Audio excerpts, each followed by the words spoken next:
This is the Sixth Man Show, an Orlando Magic podcast, with your hosts, Kevin Tucker and Jonathan Osborne, covering all things Magic basketball. By fans, for fans. Go Magic!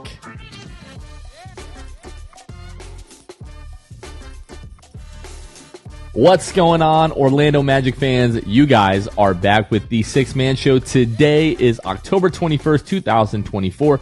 Jonathan Osborne here, as always, joined by my co-host, Kevin Tucker. Kevin, how are you, sir? Jonathan, here's the deal. It's Monday morning. It's a new week, but it's a special week because Magic basketball is like officially back this week. And like I woke up, we're recording this on Sunday, obviously. I woke up this morning and I'm feeling something. I'm feeling something because I was thinking about, this week being what it is. And I was thinking back to like past years, recent years, when I've started the week of Magic basketball of the new season. And I've thought like another season, here it is. We don't know what's to come, but here comes Magic basketball. But today, Jonathan, I am just filled with excitement that I was just thinking back. I'm like, I don't remember what year it was the last time I had this kind of excitement for a Magic season. Because like last year we were excited, but we were all like, the future is bright. Let's just make the play in. Let's go 500. And obviously we surpassed that.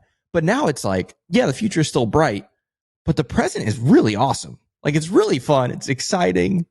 And so I'm giddy. Like I'm feeling great. Sorry to rant here, but I'm just like, this is awesome. Hopefully all this excitement pans out and all this like, hype and everything around this team. I've talked about it on the show that all this attention and stuff scares me. All the positivity scares me, but I am just feeling really dang excited. Like off season's done. It's Magic basketball time. Let's go. I'm feeling good.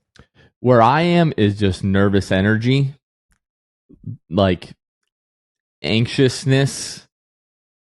I know that last year wasn't a fluke. Like if this team wouldn't have stopped playing for 5 months and we just picked up where we left off and kept going, I would feel super confident that like, oh yeah, we're just going to continue to be great and everything's going to be totally fine.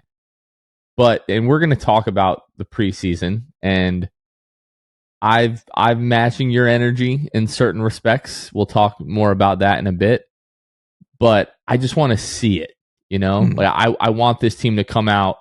If they come out and put a beat down on Miami on Wednesday, put a beat down on Brooklyn on Friday at home, I'll be feeling really good. And I think that'll ease my nerves in a sense. I think maybe it's just the trauma of the past decade of like, having a hard time, like believing that the Magic are like actually good, and not that they're, 2018, 2019, flash in a pan, like right. Kind of good. And like, or a 47-35 season flash in a pan kind of good, but like are going to be consistently good year in and year out for their foreseeable future. It's just been so long since we've really felt that. Yep. And we got like I don't know, what would you say, like a 6-7 year stretch of that, with the Dwight Howard teams. But I want like a decade of that, like we haven't really experienced that. Really as a fan base, just in general, like you go back to 1989, like you have a 4-year stretch with Shaq where you weren't like immediately good, but you dramatically improved very quickly, and then adding Penny Hardaway, and then next thing you know they're in the finals, and then the next thing you know Shaq is gone, right? And then you get Tracy McGrady and you get Grant Hill and you almost get Tim Duncan, and there's all this excitement around the team, and then Grant Hill has basically a hole in his ankle and never really recovers from that in Orlando, right. And that team doesn't really ever reach its potential. And then you have Dwight Howard, you have the number 1 overall pick. He's wasn't the consensus number 1 overall pick, but like grows into undoubtedly like the correct number 1 overall pick in that draft and becomes a superstar. And then you have the inspired run to the finals in 2009, and then within like 3 years, like all of that is pretty much over. Yep. And then you have 10 years of like sucking and things being pretty rough. And now it feels like the future is as bright as it's ever been. Like you can put the potential of what could be done with this group up against any of the teams in Magic history. I don't think you would be wrong about that, but I want to see this team be consistently good in the way that we've seen, the Warriors, who maybe they're not championship contenders at this moment. I guess you could argue that, but for the 9 straight years, they have been like must-watch TV. They've been a successful franchise. If you look at the San Antonio Spurs, what was it, like 19 straight years or however long they went, like every year in the postseason. Like, I want that level of success. I don't want to be good for 3 or 4 or 5 years and then we go back to the bottom of the East or whatever. But I have this nervous energy that it's like I just need to see it again. I don't know why that is. It's my own insecurities that I've carried with me being a sports fan, but I have this nervous, anxious energy for the season to start, and I don't think it's 100% founded, because it has nothing to do with the guys that are on this roster and the guy that's coaching this team and the guys that are running this team. But I don't know if anybody else feels that way, but I am super excited, but I'm just I got to see it a little bit again first. See, it's so interesting because that's how I have felt the entire offseason. I've got on here on this show and said, I don't like all this positive like this. I'm nervous, but something happened today. I woke up this morning and I'm like, okay, that's behind me. Magic basketball is here. Let's go. I'm ready. And so I guess we'll see. But yeah, I mean, as you're listening to this, 2 days from now, Magic in Miami tip off the season. Let's freaking go. Watch party as well, by the way, for that. We do have a watch party. I just want to say, I think some of it might have, it might be ALCS hangover and just the stress that I went through with the Yankees in that series, and now they're moving into the World Series, and the uncertain, that this is a team who, they haven't gotten it done, but starting, Judge's rookie year in 2017, they've been expected to make deep postseason runs basically every year. So it's the expectations of that, and can that team finally get it done? And I feel like that energy in that series just ending Saturday night is kind of, I'm in the middle of all of that right now. And the fact that the Giants season is over, officially as of today. Yeah. Saquon Barkley, almost 200 yards in MetLife today. Not for the Giants, really didn't feel good. So I'm in a weird spot right now as a sports fan, but I'm hoping to get over all of that heading into Wednesday, heading into our watch party over at the Social House. So the Social House is located at 435 North Alafaya Trail in Orlando. Magic get ready to take on the Miami Heat. The opening game of the season, the Magic will be in Orlando. So that's why we're at Social House and we're not at Kia Center. But that's going to be a great time. Everybody, please come out, pack the Social House. Just really looking forward to being there with Magic fans, having the season officially tip off, and hopefully we blow out the Heat. That would just be such a great start to the season. That would be awesome. You can't ask for much more. But yeah, I mean, hit the ground running. Like you said, we'll talk a little bit later, what this week looks like. But we talked about in the last episode, there's no rest. Once this schedule gets going, it's going. And so, yeah, definitely excited for Wednesday. I'm excited to see what this team actually is. I'm excited. And as we get ready to go into this season, we wanted to do something special for our patrons. So we are doing a Patreon giveaway.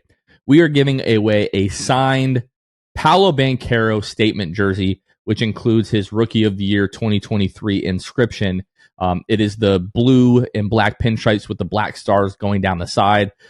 One of our favorite jerseys. Paolo Banchero had some great playoff performances this last season in that jersey. Want to give this away to our patrons, but also encourage new patrons as well. So what we're going to do is, if you are already a member of our Hall of Fame or Elite tier on our Patreon at patreon.com/the6man show, you are going to automatically receive 2 entries each. Again, for our Hall of Fame and Elite tier patrons, you automatically receive 2 entries. And then new Hall of Fame or Elite tier patrons, between now and next Sunday night is when we're going to run the giveaway, and we'll announce the winner on next Monday's episode. So we'll announce the winner on the episode on the 28th, but you have to join either our Hall of Fame and Elite tier patron. If you're a new patron, again, you're going to get 1 entry. Existing patrons automatically receive 2 entries. So a big way to thank our existing patrons, but also encourage some new patrons to get locked into the team and this season. That's the best way to do that, is to be a part of our Patreon. But looking forward to that, Kevin. I'm going to have a hard time not keeping this one for myself, this jersey, because in terms of the Infinity Stones of signed Magic jerseys, that's one that I don't have. I have Nick Anderson and Shaquille O'Neal, Penny Hardaway. I have Jonathan Isaac, Dwight Howard, Tracy McGrady, Jalen Suggs, Franz Wagner, Nikola Vucevic. I've got a good collection here, but I don't have Paolo Banchero, so it's going to be tough for me to ship that away to our eventual winner. But I'm looking forward to that. So again, if you want to join, that giveaway, you have to join our Hall of Fame or Elite tier levels at patreon.com/the6man show. Excited about this one, Kev. And just a reminder to everybody, like why our Patreon exists. Like why do we sit here and say, hey, support the show? Because first off, like this brutally honest is not cheap. Like what we do, like it's not cheap, especially this season. There's a lot of things happening this season. These things cost money. And so originally this stuff was coming out of our own and basically Jonathan's pockets. And so we started this Patreon. And Carmen's so Patreon, pockets more than exactly. You know. Yeah, whatever. But yeah, we started the Patreon to help my money is my money, her money is our money. You know, I see. That's right. Exactly. I said that to a guy at Publix the other day. I said it to Carmen in front of the cashier. He's like, yeah, I'm the same way. He's like, that's why I've been divorced 3 times. So don't take that as marriage advice. Oh, terrible.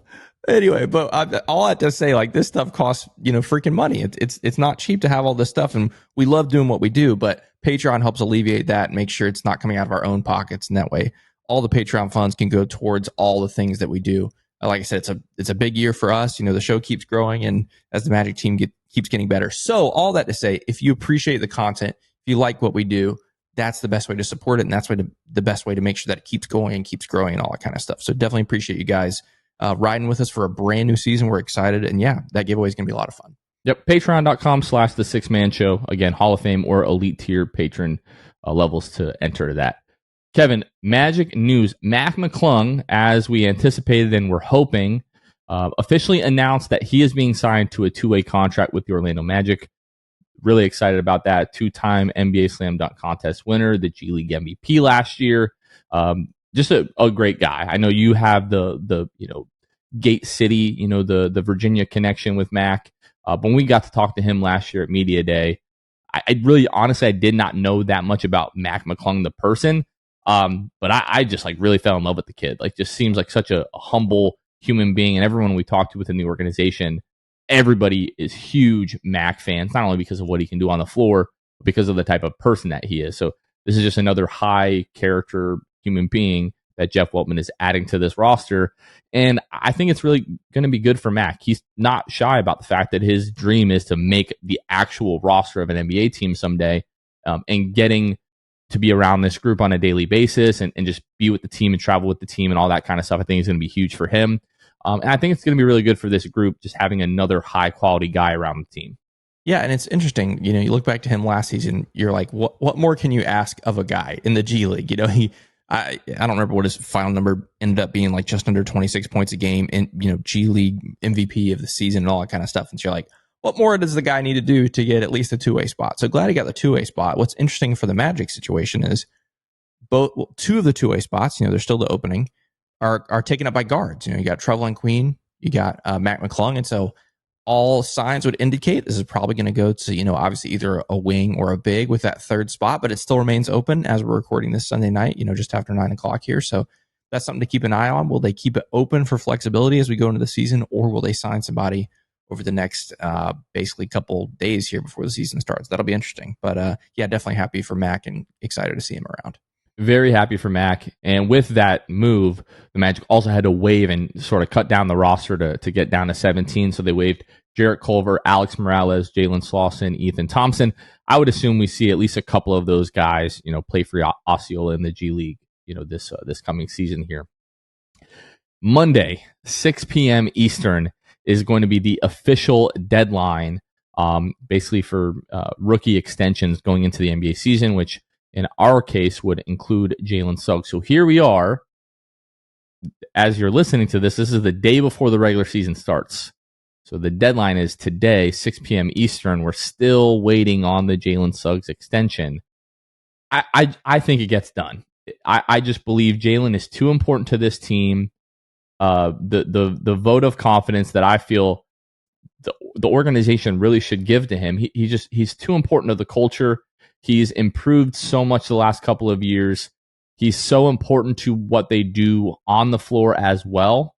And even if he just replicates what he did last year, makes an all defensive team, 47% from the floor as a guard, really close to 40% from three. Like I just, even if he replicates that production, give him the money. That's where I'm at. Yeah, it's interesting. Couple things here.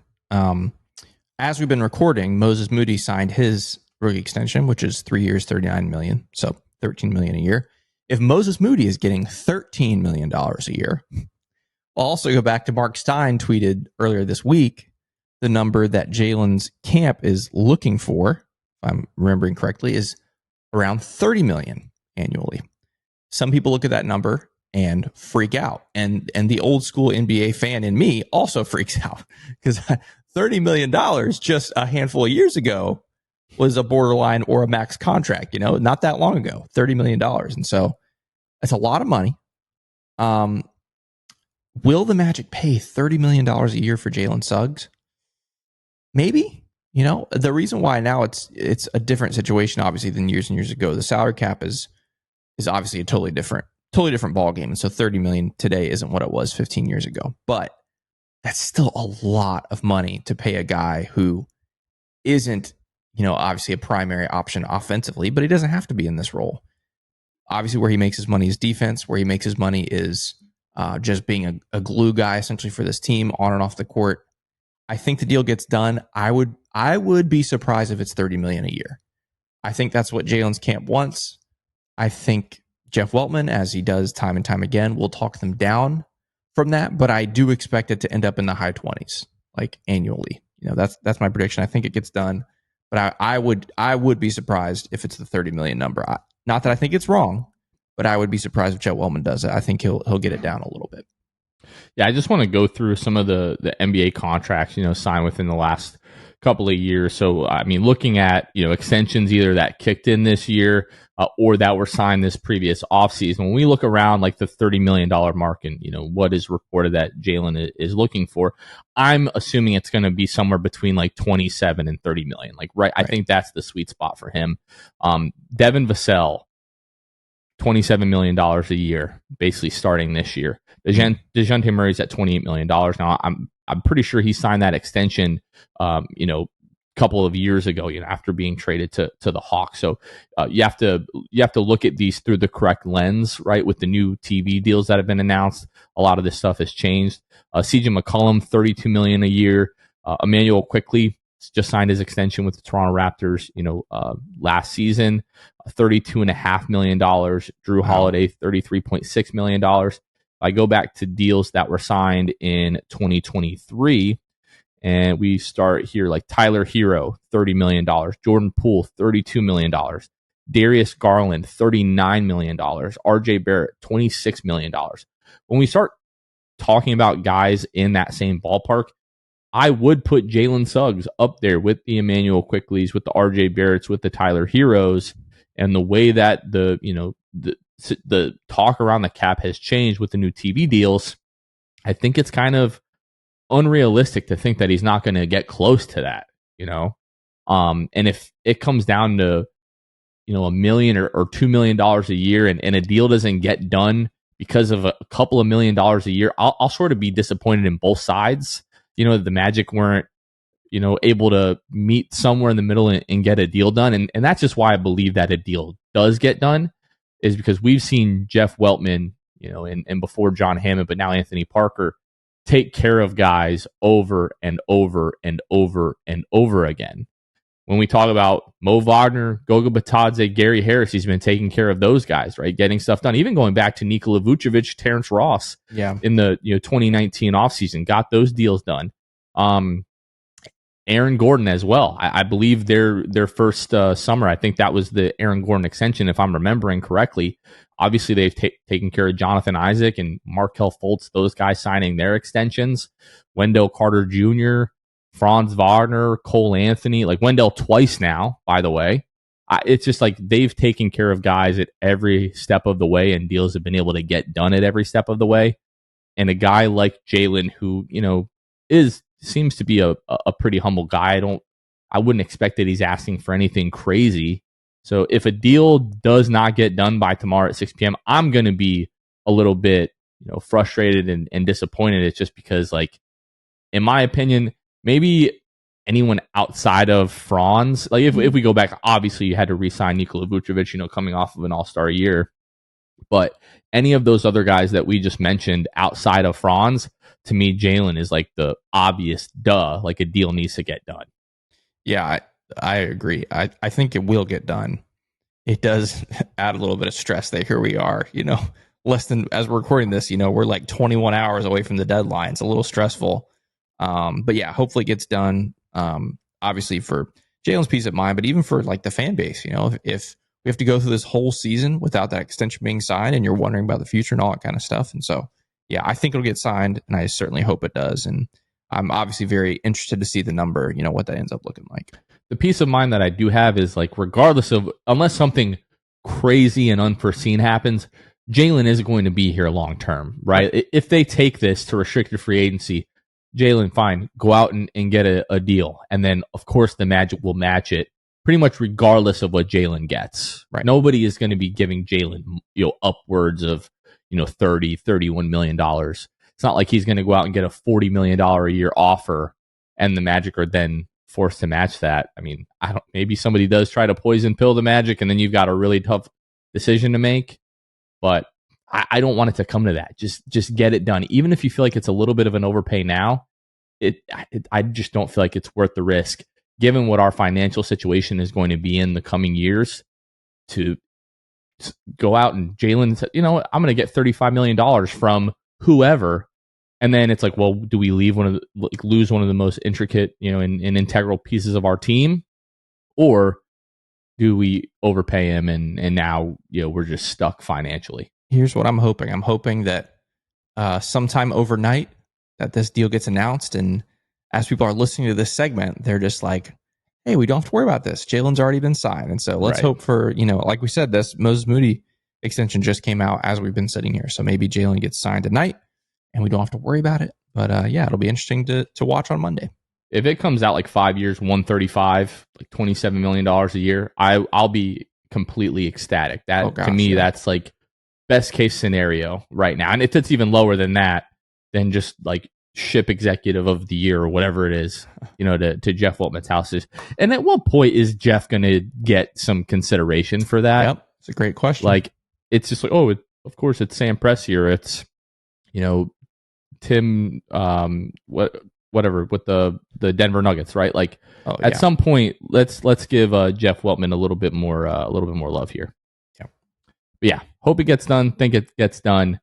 And yeah, we'll have our answer shortly as you're listening to this. Jonathan, we're delighted to bring back one of our favorite segments from last year.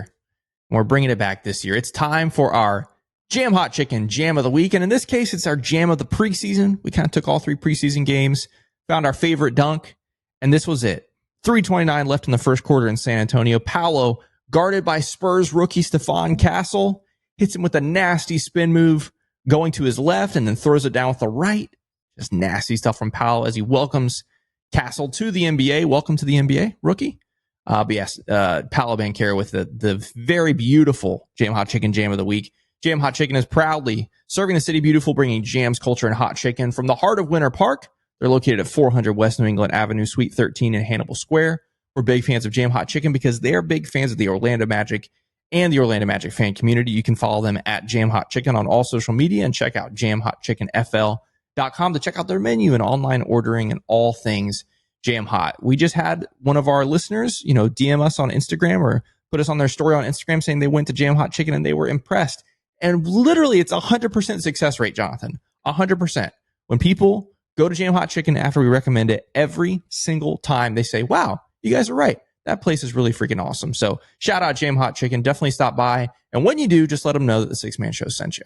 I've never had anybody come back to us and say, hey, it was good, but it wasn't as good as you guys said. It's always, wow, it blew their expectations out of the water. And I even tell people, I'm not going to just throw this offer out there because I'm sure somebody will take advantage of it. But like if I meet you in person and you ask me about Jam Hot, usually what I tell people is, if you go there and you are not happy with it, I will pay for your meal. Now, I'm not throwing that invitation out there to anybody, But like I get cocky about Jam Hot Chicken and the way that they're going to deliver when we tell our listeners to go there. So this episode is also brought to you by Court Cousins, Dylan Holden, Armin, Shahin 177, and Random Hustle. These are some of our Hall of Fame and elite tier patrons, which, by the way, they automatically get 2 entries into the Paolo Banchero autograph statement jersey that we are giving away. You can go to patreon.com/the6man show right now to get an entry into the giveaway again that we're going to be giving away on next Monday's episode.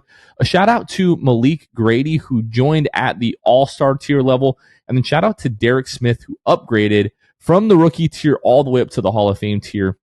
So Derek Smith, you will be getting 2 automatic entries into the giveaway that is coming up here. But Patreon, basically what it is a way to help support the financial aspect of the 6-man show, to help us do all of the things that we do, purchase gear, purchase the resources that we use to do research, to talk about the Orlando Magic, even like do things like pay gas so that I can drive to Orlando, so that we can go to these watch parties and continue to try to grow the Orlando Magic community. So if you would like to help our mission in growing the Orlando Magic fan base, or hey, you just want to get in on the giveaway, you can join us at patreon.com/the6man show.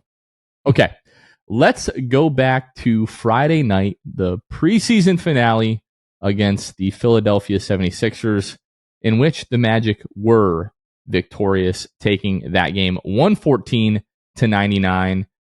Parts of the game felt, kind of close.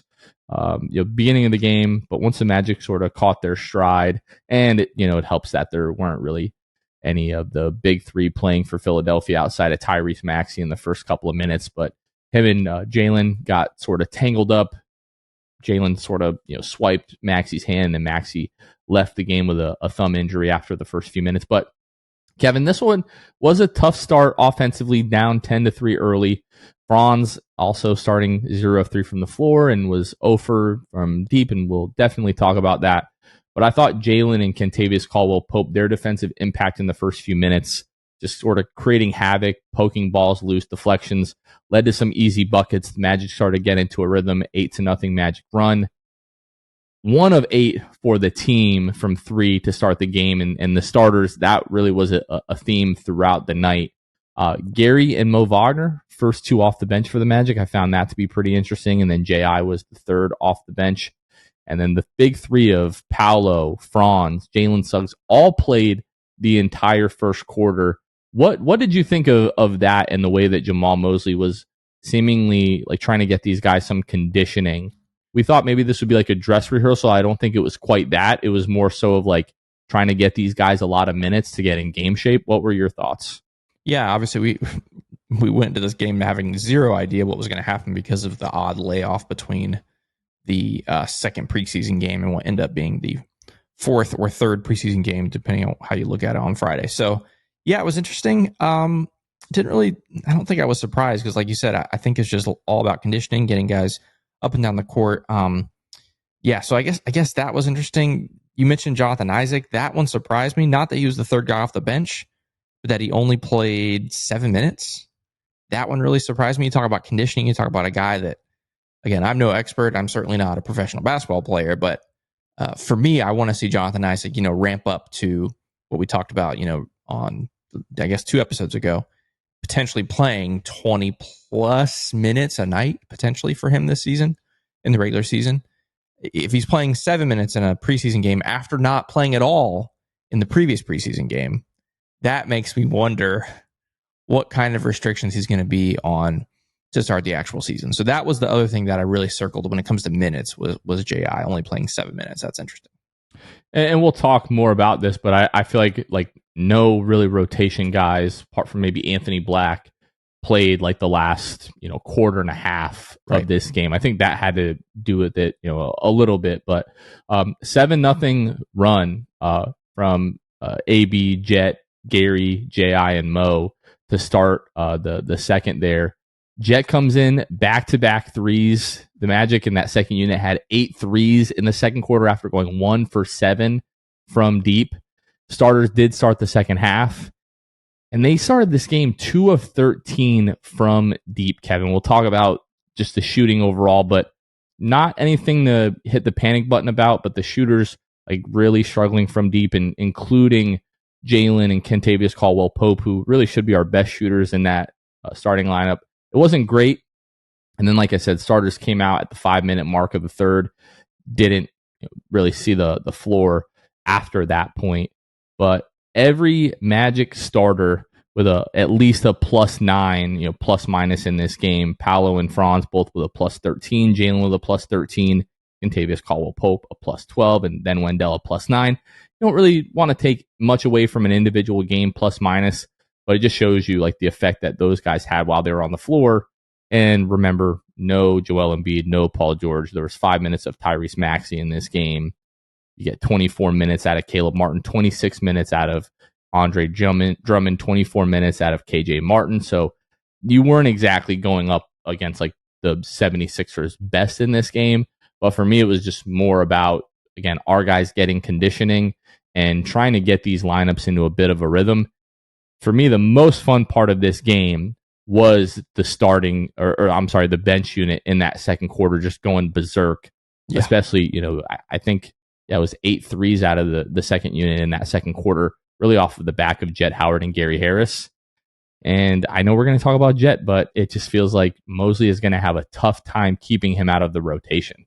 I think Jet's going to be so interesting because the writing is on the wall that he's, at least to start his career, to me, going to be just super streaky, right? Like I think it's kind of comes with the territory when you're just kind of a bona fide shooter, which it seems like his initial role in the league is going to be, right? Like he played great, on last Wednesday in San Antonio, Friday night, goes 3 of 6 against Philly, and including starting 3 of 3 from 3. And so I think there are going to be nights where he comes in and lights it up. Magic fans freak out, and there are going to be nights he comes in and goes over. But that's kind of the life of a shooter, obviously. So that'll be something to watch. The reason why I talk about being streaky is shooters tend to need to have consistent playing time, consistent opportunities to stay locked in, to stay quote unquote hot. And so that's going to be the interesting thing for me with Jet is how much playing time is he given? How often is he actually able to see the floor? Again, it's impossible to be able to tell that from preseason because of what you mentioned, that whole second half basically, for the most part, was just a mix of all kinds of random guys. So does he see the floor? I think he's earned his way in there just in preseason and camp. Who does he replace? I don't know, because Gary played great. Gary played great on Friday night. You can't argue with Gary. Played great defense, hit all 3 of his threes. So I really have absolutely no idea what Jamal Mosley is going to do. So there was an interesting tidbit that came from this game we saw Cole Friday at practice wearing a mask. And then during the broadcast, the Bally, which, hey, we didn't even talk about this, FanDuel Sports Florida, where FanDuel isn't even legal in the state of Florida, but obviously FanDuel is coming in and purchasing the naming rights for this whole broadcasting network, and there are other states that are a part of Bally or Diamond Sports Network, whatever it really is, that they're purchasing where FanDuel is legal. So it's like, just because it's not legal in Florida, you're not going to necessarily change the whole name of whatever. But that's interesting. I don't want this to become like a soapbox moment, but other people have been talking about this way before, we are going to mention this now, but I do feel like I'm getting uncomfortable with the amount of like sports gambling advertising that we're getting. Yeah. I just don't think it's probably not great long term. I'll leave it there. Especially how it's become integrated into things like television broadcast companies. Like it used to be little, quick hitters about gambling, but now like ESPN has their own betting platform. And now we're talking about, regional sports networks being named after a betting platform. And then obviously we're talking about leagues being partners with betting platforms. It's all getting totally out of hand. And I think sports betting is fine if done responsibly. I think it's fun. But how it's like crept into pretty much everything with sports is I don't like it. I really just hope they keep it out of the Magic broadcast. Like, I do not want to hear David Steele say, "Oh, Paolo Banchero is just 2 points away from his first half point total over under." Like, that will just feel so gross to me. Yeah, surely not. So I'm hoping we're able to avoid that. I would imagine there will be some, spots of visit FanDuel.com, blah, blah, blah, blah. But I sure hope it doesn't end up being Which it's going to be so interesting because visit FanDuel.com to do what? Right. Like, I think you can still do like daily fantasy stuff. Mm-hmm. I could be wrong on that, but like Hard Rock, the whole deal with, Seminole Hard Rock is that they have like a 30-year exclusivity agreement with the state of Florida to be the only sports book. Right. So, I think FanDuel also has some like content, like they have shows, on their platform. So maybe it's pointing people to that. But yeah, I hope it doesn't, especially like because they're going to take over the Bally app. If you watch Magic games or Rays games or whatever via the app. And so I hope it's not like, hey, place a bet to watch this game, like that kind of stuff. That, bro, we're cooked if that's the case. Like if it's like you got to place a bet to watch a game, no, we're done. I really, really hope not. But yeah. Anyways, so back to Cole Anthony, mind you. Cole Anthony didn't really come into this game in the first half, like into the bench unit. Again, it was AB, Jet, Gary, J.I., Mo. I would assume, as everything stands right now, if Cole was feeling 100%, it would have been AB, Cole, Gary, J.I., Mo. But we've talked about this and sort of hinted at this, right? Like, I don't want to say it like we love Cole, but it just feels like is going to be the odd man out. I think Jet just offers way too much. And if Cole comes out in the beginning of the season here, right? And we talked about he had a hot start last year, like the first 15, 20 games-ish, had a really great end to the 2022-2023 season. Like the last 45 games was really good. And I know he was dealing with a lot of personal stuff last year that we can probably attribute some of the struggles to. But we need Cole Anthony to be good Cole Anthony. If he's the Cole Anthony that we got for like the last 2/3 of last season, that's not going to be really good enough moving forward, in my opinion, to be a part of this team moving forward long term. Given the fact that like if Cole isn't scoring and doing so effectively, he's not really enough of a positive in other areas for you to overlook a lot of that, right? I don't know if it's going to be Cole. I don't know if it's going to be Gary, but like for the future of this team at this point, Jet has the highest ceiling of those three guys. Gary's 30 years old or whatever, and Cole at this point kind of seems like he is what he is. And when he's good, that's a really effective scorer off the bench and a guy that can help facilitate the offense and can find guys in open spots. But if we're not going to get that consistently, I feel like you owe it to the rest of this team to see what you have with Jet and give him a real opportunity. Yeah. The more that we see from Jet, the more it feels like if he can do this with any level of consistency, Cole becomes pretty expendable. Jet wasn't perfect defensively. I thought he was fine. At the very worst, he's just as good as Cole, but he gives you more size defensively. Yeah. I don't feel great saying that, but it's like it feels like it's obvious. Right. Here's the other issue, like the issue that goes alongside of it. If Cole was just having a decline over the last, 9 months, 10 months, whatever it's been, and that was isolated, maybe we're in a different situation. The problem is, as Cole has gone down, Anthony Black, Jet Howard have, especially over the last month, their stock has risen significantly because of what we've seen in preseason, what we've heard in camp. Like those guys look really, really good. And so that's the other part of the coin, right? It's not just Cole, on this decline. It's the other guys, on the up. And so the thing that, Jet Howard and Cole Anthony, obviously very different games, different sizes and all that kind of stuff. If this was a 1-to-1 argument, you say, well, Cole is a much more gifted ball handler. He can bring the ball up. The problem now is you have Anthony Black in the picture, who is a very capable ball handler, very capable offense initiator, distributor. I mean, we saw the other, the other night against Philly, 8 points, 8 assists for him in just like 17 minutes. And by the way, he had some great passes. And so, like, the two-headed monster of AB and Jet in that unit compared to what Cole offers, I love, obviously, Cole Anthony, love his personality, love what he's been for this organization, just his vibe, his spirit, all those things. And so I'm rooting for him. I hope he can snap out of it. I think also on the basketball court, he's a great asset when he's cooking, you know. But yeah, it's hard to look past that when you especially see AB and Jet Howard playing like they are. The pass that AB had Friday night in the second half when he drove the lane, was that the second? No, that was the first half.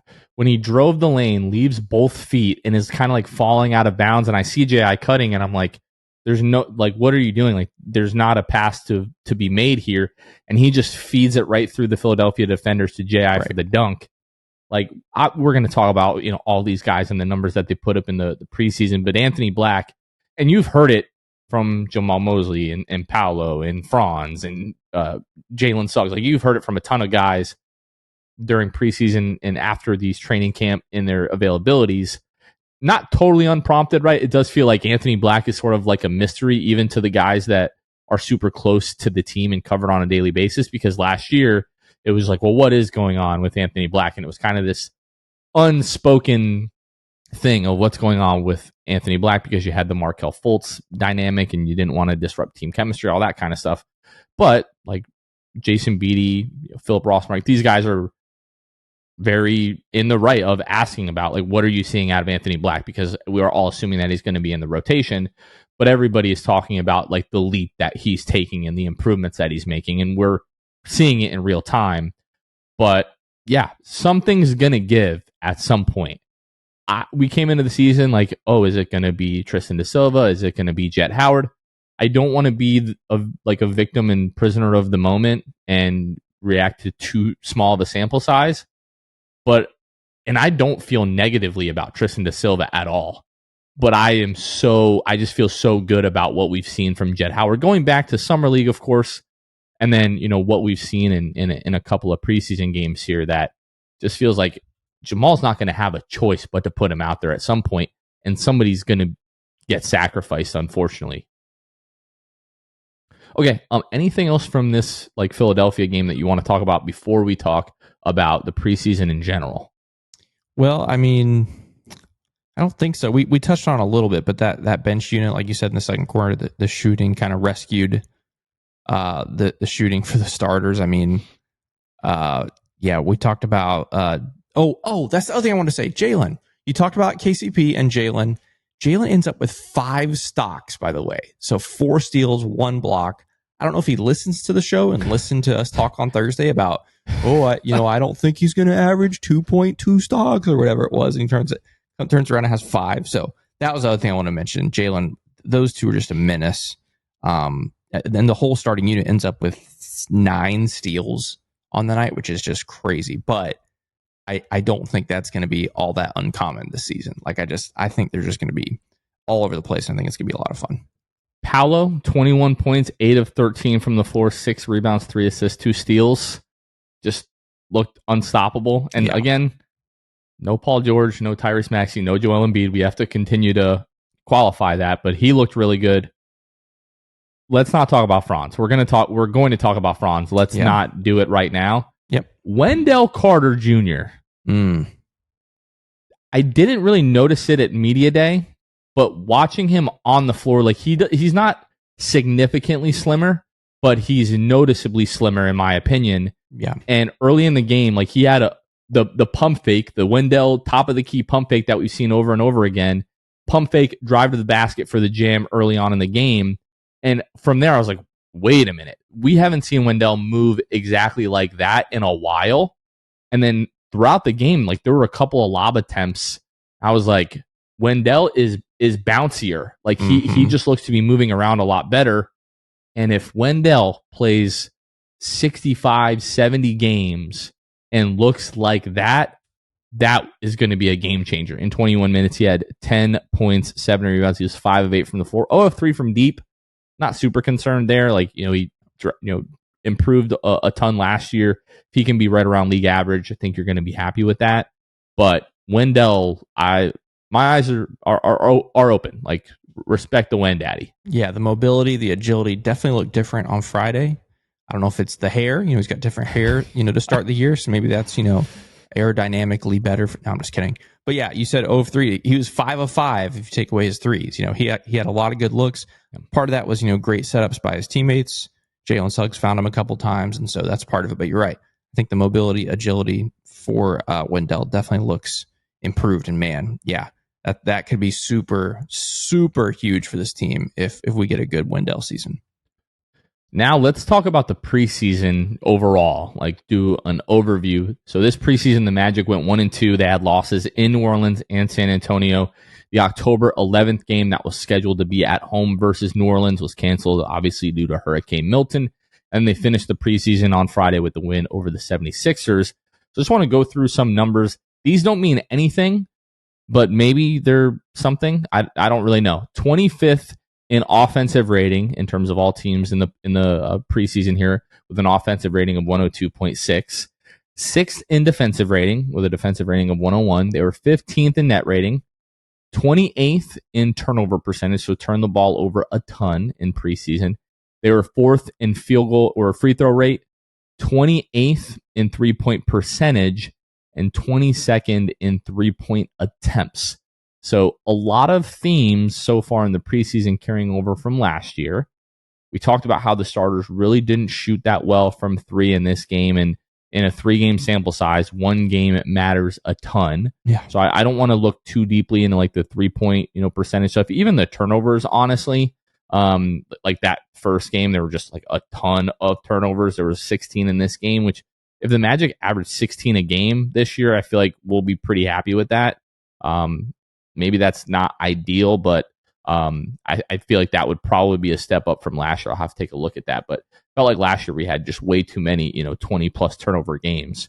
But what were your like overall opinions? We can talk about individual guys in a minute, but your overall feelings of the team from preseason, Kev. Well, first off, when you go to those team stats and rating and all that kind of stuff, it's hard because that also includes literally more than 2 of the let's see, there was 12 quarters were played. Over 2 of them were strictly third string guys. Remember the fourth quarter of the Spurs game, the fourth quarter of the Sixers game, all, basically third string G League guys. And so that contributes to some of those stats that you mentioned. But, it's interesting. On the shooting side, they might have actually raised the shooting for the starters. But anyway, just kidding.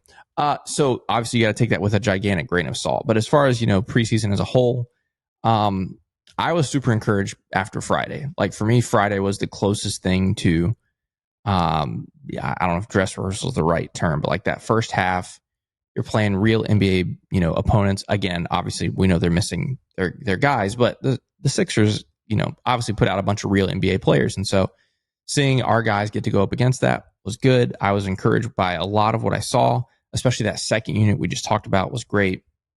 Going back to like the San Antonio game, there was some encouraging stuff there. All in all, I feel pretty good. The glaring stuff for me is shooting. Obviously, the stats, point that out. If you're in the NBA, I think if you're open, you should make them. Obviously, not 100% of the time, but it's been a struggle for this team, the last several seasons, especially, last year, obviously. And so to see it again in the preseason is a little concerning. Turnovers were obviously an issue the first 2 games. On Friday, we only have 16, which still like to see a couple less, a couple fewer than that, but 16 is way better than 22 or 23, whatever it was against the Pelicans on that first game. So all in all, feeling good about it. Just a couple things that maybe worry me a little bit. Let's talk about, some guys and the numbers that they put up. So keep in mind, guys are playing nowhere near their normal minutes. Like Paolo Banchero led the team in minutes per game at 21.2 minutes. He averaged 14 points a game, but shot 61% from the floor and 50% from behind the arc. Relatively low volume, especially given the minutes that he played. But something to keep an eye on. Like I do think there's the realistic chance that Paolo is just going to be a good bit more efficient this year. And he talked about that, just getting to his spots more, taking better decisions in terms of those shots and his shot selection. Jed Howard, second in scoring on the team, 11.7 points per game, 50% from the floor, 41% from behind the arc. We'll pay attention to that. Jalen Suggs, the offense not great in preseason, 34% from the floor, 22% from behind the arc. AB, 56% from the floor. Franz Wagner, let's just do this now. 29.6% from the floor, 9 attempts from the floor per game, and was 0 of 7 from behind the arc in preseason. Was 3 of 10 this game Friday against the Philadelphia 76ers. I'm the shooting, yes. The shooting, I'm like, okay. I'm concerned here. Overall, I'm not concerned. Like we saw this with Paolo to start the year last year, first 4 or 5 games of the regular season, wasn't really scoring the ball a ton, and then like snapped out of it and was totally fine. I don't think that like the league has figured out Franz Wagner, or that Franz Wagner is like taking this sort of like massive regression. I do think he is in his own head to a certain degree. I don't want to say he's got the yips or like anything crazy like that, but I do think that he is thinking about it at least a little bit at times here. Now, I do think other guys shooting the ball better, Kentavious Caldwell-Pope, Jalen Suggs, and Wendell Carter knocking down some threes will help open the floor for both of these guys. That was the thinking with bringing Kentavious Caldwell-Pope in. But yeah, my ears are perked up a little bit with Franz. Yeah, and I don't want to get things too mixed up here because I'm with you. Like the rest of his game, I'm not worried about it all for sure. Although Friday I thought was overall, again, 3-point shooting aside, I thought overall Friday was a really poor performance from Franz. Like missed a lot of stuff at the rim.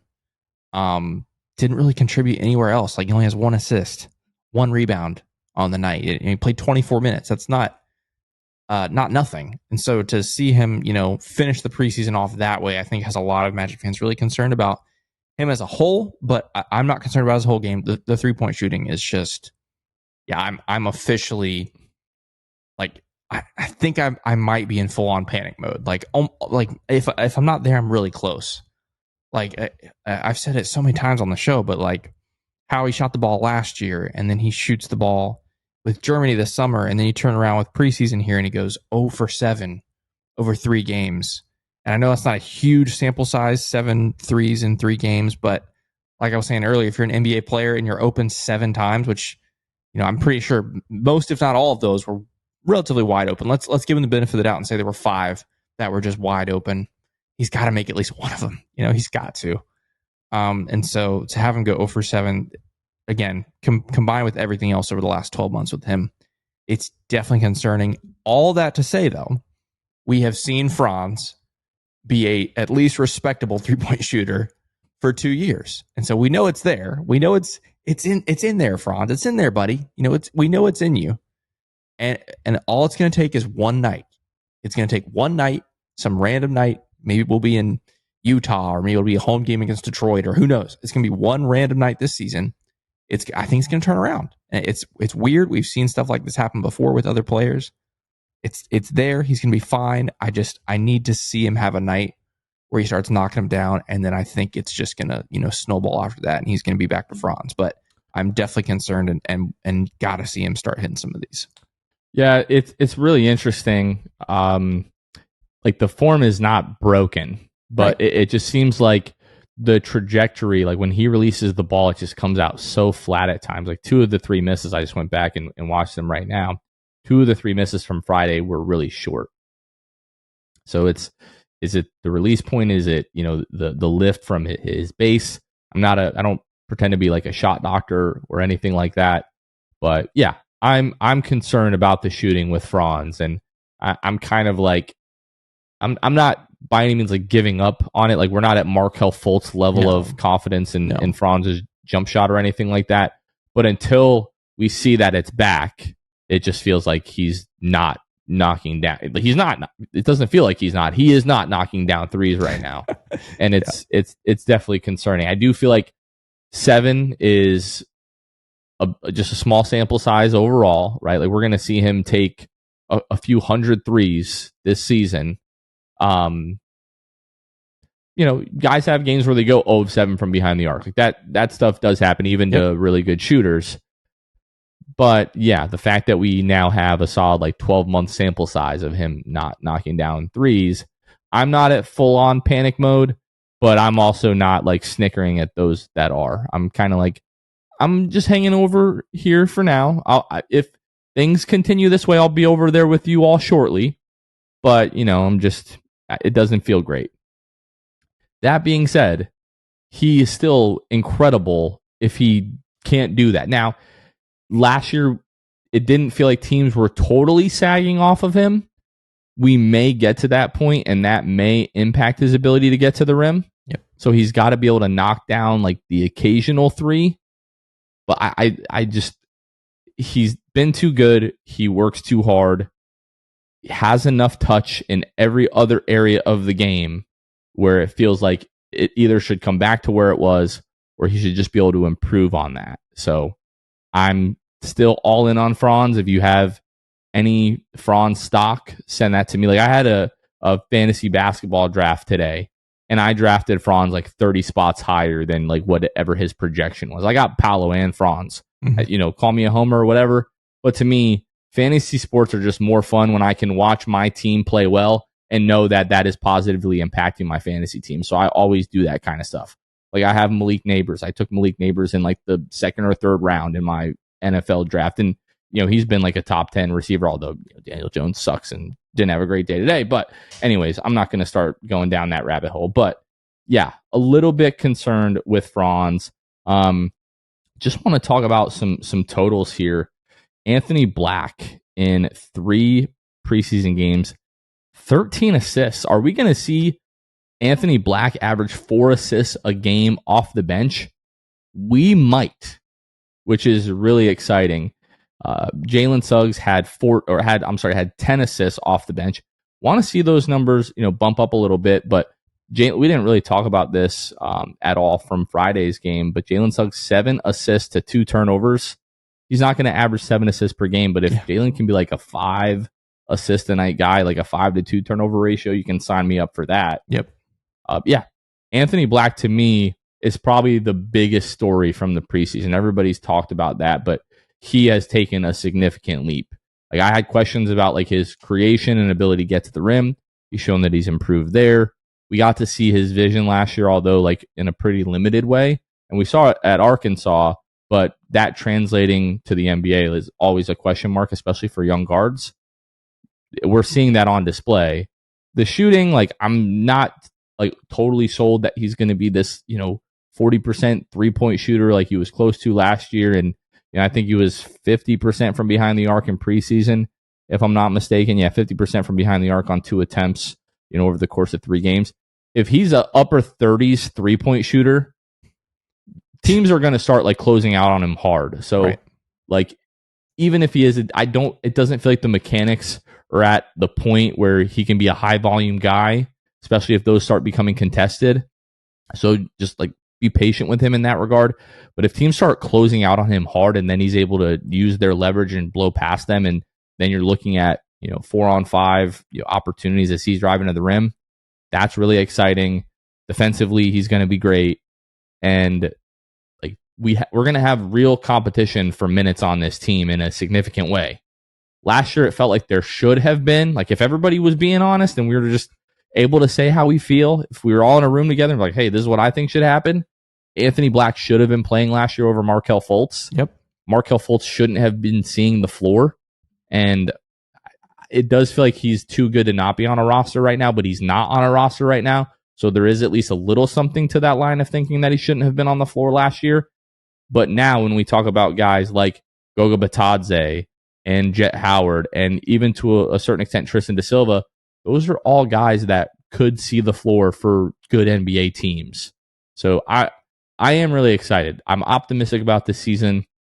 As the more that we talk, that anxiety that I had noticed, said that at the beginning of the show, that feels like it's fading. I'm talking myself into it, I guess. Yeah. And I'm ready for the season to get started. And yeah, I'm going to be watching Franz a little bit more closely than usual. I just want him to break out of that slump so we can just go, that's right. He's awesome. Okay, we're fine. My one other thing to point out from preseason, my one other like highlight, you mentioned Anthony Black. He's up there. for me, it's a highlight, but it's something we've gotten so used to it that we sometimes take it for granted, not on purpose. But Paolo's ready. Paolo's ready for the season. Like, Paolo looked really good, like you mentioned, Friday night. He looked good in the other 2 games. He looks locked in. He looks ready to go. And obviously, that's the most important key to the Magic's success. And so, seeing Paolo, again, just locked in is the best way I can describe it. Like, especially Friday, like, he looked like he could do whatever he wanted anywhere on the floor. He was great. And again, smaller sample size in the first 2 games, but he's looked really good in the preseason. So to know that he's ready to go, I'm definitely feeling good about things. One more thing.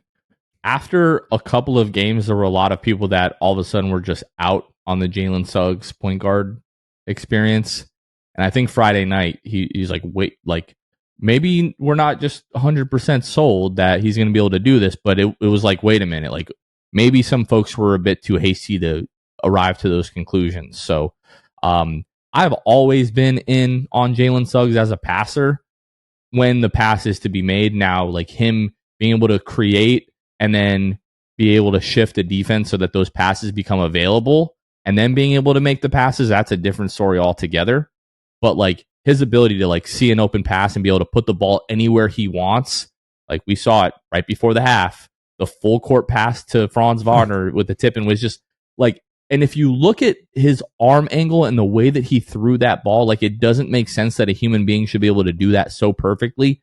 We know that he was, Minnesota Mr. Football, all that kind of stuff. We know that.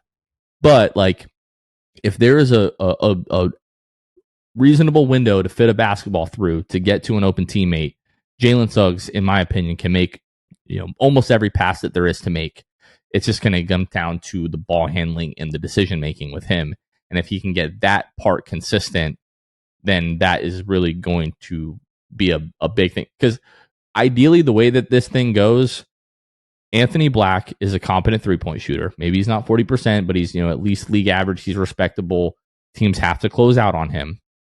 He becomes the point guard, and now all of a sudden you have 4 guys in the starting lineup that can reasonably set the table, initiate offense. Yep, and in absolutely. a playoff series, I cannot stress how important that is. Yep. Ideally, that's how this thing eventually goes. Now, we're at least a year, probably 2 years from that. Again, if everything goes perfectly and this happens all ideally. But that is, in my opinion, this team's like most immediate path to being like, okay, we have a legit core here and we're ready to compete. Because Anthony Black looks like he is going to be like a quality starter in the league. And I hope that they don't have to make a decision between Jalen Suggs and Anthony Black, because I think they can play together if both of those guys can handle the ball a little bit and continue to knock down shots. Yeah, absolutely. Anthony Black, I was literally going to say exactly that. That's the direction I think, they may not say it, but I think behind the scenes, that feels like the direction that this front office is leaning as well, So that'll be interesting. But like you said, we're probably 2 years away from that. So people just need to be patient. We talked about this earlier. Treat this year as if it's Anthony Black's rookie year. Same thing with Jet Howard. Treat this as if it is their rookie year. Because, Anthony Black got chances last year, but they were just so choppy, right? Like, stretch here, stretch there. So we're going to treat this like a rookie year for Anthony Black. So I think in a couple of years, I see him as a starter for sure. I would say, even with Jalen, not treat him like a rookie, but like 1.5 in terms of like, the team is invested in going this direction. It's not something that, like, if it doesn't work out after 5 or 10 games, they're just going to throw it in the garbage, right? Like, there are going to be growing pains. We're going to have 4 and 5 turnover games from Jalen Suggs. Like, I just feel like that is inevitable. But if he's able to conquer this thing, we've already seen the blueprint and what that kid can do in a playoff series.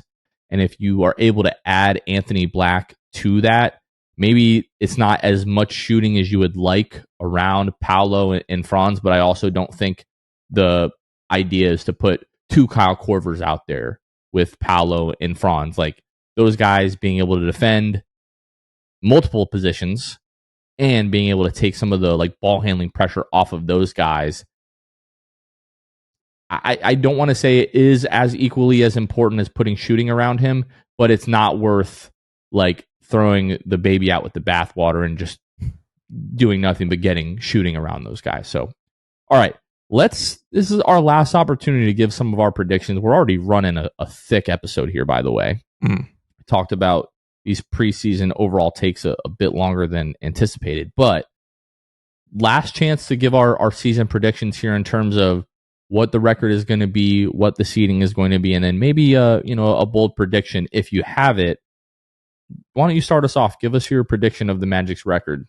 All right. So if you listened, it might have been last Monday's episode where we did. I think that was the one where we did our Eastern Conference standings, basically prediction there later in the episode. I said I had the Magic as the 6th seed in the Eastern Conference behind Milwaukee, Cleveland, Philadelphia, Boston, and New York. Have I changed that in a week?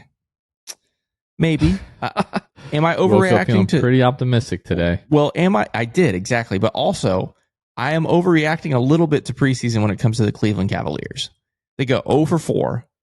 They lost a couple really bad games, especially their last game, I think it was on Friday or Thursday, I can't remember, against Chicago, where Cleveland played everybody and played them like 35 minutes. Like freaking Kenny Atkinson played their guys. And they lost to a bad Bulls team that played their starters even fewer minutes. And their starters aren't good, except for Nikola Vucevic. And Number they lost one in our hearts. That's right. So am I a little lower on the Cavs based on overreacting to preseason? Maybe. So I'm going to bump it up a little bit. I'm going to put the Magic as the 5 seed versus the 6 seed, which I just had. I just have such a hard time saying they're going to be better than a combination of the Knicks, Celtics, Sixers, Bucks, Cavs, Pacers. Like, I just feel like there are going to be 4 teams out of that group that are just better than the Magic this year. That's what I think. So I'm going to stick with the 5 seed, and I am also going to say the Magic win 47 games. I'm going to say it's identical to last year, 47 wins, 5 seed, Orlando Magic. That's my predictions.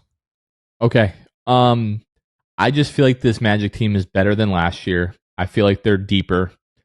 I think at some point, Jet Howard is going to get his way into the good grief, into the bench lineup on a consistent basis. I feel like he's going to be able to be, if it's all going to come down to him being consistent, and he's been consistent as of late, and he just seems to have this energy and this swagger and like this gravity while he's on the floor right now. And again, it's preseason, and we're overreacting to preseason, which is, you're not supposed to do that. But here we are. And I just feel like this team is better. I think Paolo is better. I think almost everybody on this team looks better from where they did a year ago from today. The only exception to that, crazy enough, is Franz, right? And the shooting has a lot to do with that. I feel like he is better in ways. I feel like last year was a great opportunity for him and Paolo to continue to grow as ball handler. So like that, like just finding his own shot, getting to the rim, all the experience that they got from last year in the playoffs. Obviously, Franz is better, but maybe Franz isn't as better at this point as maybe we thought he would be a year ago, is I guess what I'm trying to say. And I just feel like this team is better. Health is always the big question mark. Right. But this team is better. It doesn't feel to me like other teams in the East are that much better. Philadelphia, obviously the big question mark with them is going to be health. Milwaukee, I'm just not sold on what they're doing over there. I think the Magic are going to be the 4 seed in the East. I think they're going to win 50 games. 50-32 is my prediction for the Magic. Here's, Jonathan, I love that, by the way. I hope it happens. Here, I just want you to like play back in your head what just happened. Hear this from my perspective. I gave my prediction. I toss it to you. You're talking about the whole Orlando Magic big picture. What is this season going to look like? And the very first player you mentioned is Jet Howard. Did you hear yourself do that? Like, are you saying Jet Howard is that much? Mind. No. Okay, he's not that much of an X factor. It's just he's not that much of an X factor. But I wasn't. 2 weeks ago, I didn't think we were going to be on like the eve of the regular season starting as this episode is coming out. Like genuinely convinced that Jet Howard is just going to force Jamal Mosley's hand. We talked about it. I thought there was a possibility that would be the case, But like I'm almost completely certain of that at this point. And again, I could be just overreacting to the preseason, which is a bad thing to do, and I could look like a moron a couple of weeks from now. But like I didn't expect like the second unit and the ability for certain guys to force their way into the lineup to be as competitive as I think it's going to be. Right. If guys aren't like doing things, like if Cole Anthony isn't having a good game, I could see Jamal Mosley pulling him for Jet Howard. Right. And if Jet Howard plays well, and that happens, a couple of times over the span of a week or so, I could see Jamal Mosley just going to Jet Howard. Yeah, and you're right. We talked about this on the show before. When we talked about it, we said maybe halfway through the season, Jet Howard finds his way into that second unit. But there's a chance. Liberty are up 4. I'm pulling it up right now. To go. Literally, you read my mind. I just checked the score and I'm pulling it up on my phone. We talked about it before, but we said maybe later in the season, the second half of the season, maybe Jet Howard finds his way. But it looks like it could, based on preseason, based on camp, could happen sooner, which is kind of crazy. So, Jonathan, if you had to, okay, are we going into bold predictions? That's what I was going to ask you, but go ahead. Okay. Yeah. No, I guess this is like a bold prediction question. If you had to say Jet Howard takes this person's spot in the rotation right now, who would it be? Man, because my answer is different than it was the last time that we recorded the show. You're saying it was Gary and now it's Cole. That's what I'm guessing. Yeah. I would still probably lean. Oh, man, that is tough. We've said this, but we've been saying it for months. Like Jet just fits what this team is looking to do a bit more than Cole. If Cole was 6'7", I don't think we're having this conversation because like he would just be better defensively. Cole's issues defensively have nothing to do with his effort or his ability to. In some respect, it is his ability to move his feet because when he moves his feet, he's just not covering as much distance as other guys. Right. If Cole was 6'6", 6'7", this is not a conversation, but it just feels like Jet is slightly better defensively than Cole just because of his size. And if Jet can knock down threes consistently, like Cole has never really been a knockdown 3-point shooter. He can get hot, he can get streaky, he can knock down big shots, all that kind of stuff. And like Jet's playmaking, I think, is underrated. Like maybe Cole's ball handling is a little bit better right now, but it's not like Jet doesn't have a handle. Like he has dribble moves to be able to create space to get into his shot. And he's made some really impressive passes in Summer League and in a couple of these preseason games.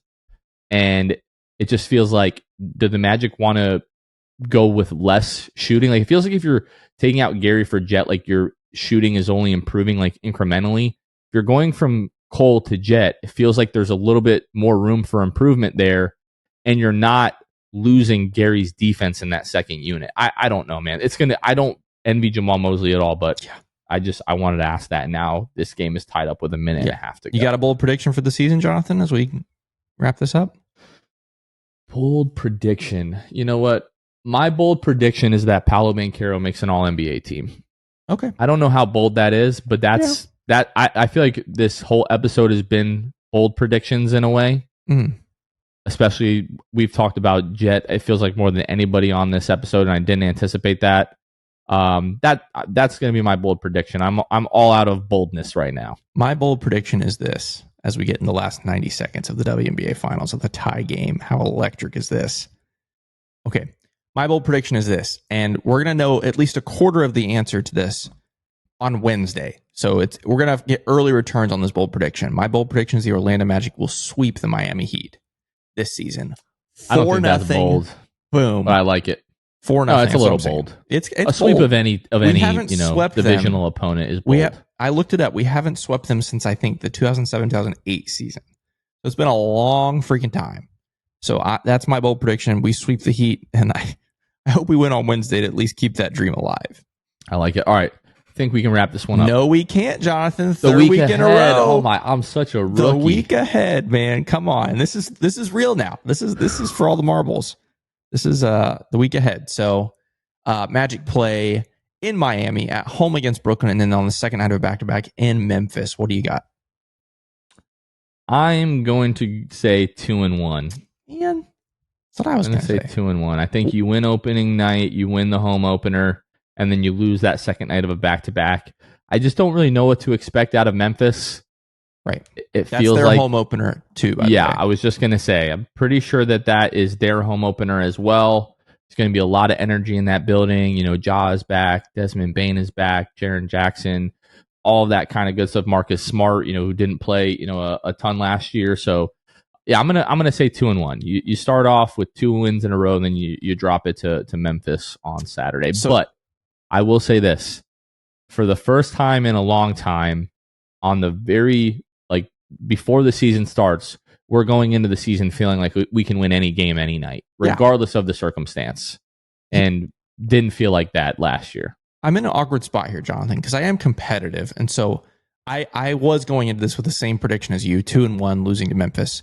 But I'm in a tough spot because if I say we go 2-1, but pick a different game, we're not losing to Brooklyn. At least we better not lose to Brooklyn at home on Friday. And I just said we're going to sweep the Heat, so I can't pick that game either. So I'm going to be stuck with you. 2-1 with the Magic losing against the Grizzlies. Sorry, Jonathan and I are both distracted as this WNBA Finals comes down to the wire. But yeah, 2-1, beating Miami and Brooklyn and losing to Memphis. Okay. All right. Now we are going to officially wrap this one up now that we're over an hour and 10 minutes.